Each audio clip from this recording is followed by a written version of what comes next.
যুদ্ধবিরতি সহ কোনো কিছুর তোয়াক্কা না করে লেবাননে হত্যা ও ধ্বংসযজ্ঞ অব্যাহত রাখায় ইসরায়েলকে কঠোর জবাব দিল ইরান। রোববার রাতে ইসরায়েলের দিকে মুহুর্মুহু ব্যালিস্টিক ক্ষেপণাস্ত্র নিক্ষেপ করেছে আইআরজিসি। লক্ষ্যবস্তু করা হয়েছে হাইফা শহর থেকে প্রায় ২০ কিলোমিটার দূরে অবস্থিত ইসরায়েলের রামাত ডেভিড বিমান ঘাঁটি। ইরানি ক্ষেপণাস্ত্রের ঢেউ মোকাবিলায় হিমশিম খেতে হয় ইসরায়েলি সেনাদের। এপ্রিলে হওয়া যুদ্ধবিরতির পর এই প্রথমবার ইসরায়েলে ভয়াবহ হামলা চালাতে বাধ্য হল ইরান। এতে খুশি দেশটির সাধারণ মানুষ। রাতেই উচ্ছ্বাসে ফেটে পড়েন তারা।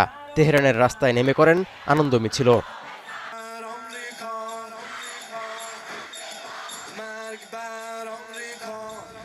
এদিকে ইসরায়েলের পাল্টা হামলার শঙ্কায় সতর্ক অবস্থানে তেহরান। এরই অংশ হিসেবে ফ্লাইট চলাচল স্থগিত করে রেখেছে তেহরানের আন্তর্জাতিক বিমানবন্দর।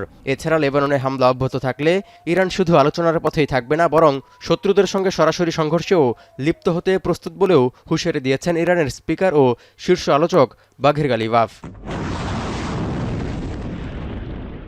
হামলা চালানো ইরানকে খেসারত গুনতে হবে বলে হুমকি দিয়েছে ইসরায়েল। আইডিএফ বলছে মারাত্মক ভুল করেছে ইরান। এর ফলে লেবাননে আগ্রাসন আরও বেশি জোরালো করার হুমকিও দিয়েছে তেল আবিব। এমন উত্তেজনায় লেবাননের যুদ্ধবিরতি এবং ইরানের সঙ্গে শান্তি চুক্তির আলোচনা ভেস্তে যাওয়ার শঙ্কাও প্রকট হচ্ছে। এমন পরিস্থিতিতে ইরানে হামলা করা থেকে ইসরায়েলকে আপাতত থামালেন মার্কিন প্রেসিডেন্ট ডোনাল্ড ট্রাম্প। মার্কিন প্রেসিডেন্টের আহ্বানে সাড়া দিয়ে ইরানে পাল্টা হামলা না চালাতে রাজি হলেন নেতানিয়াহু।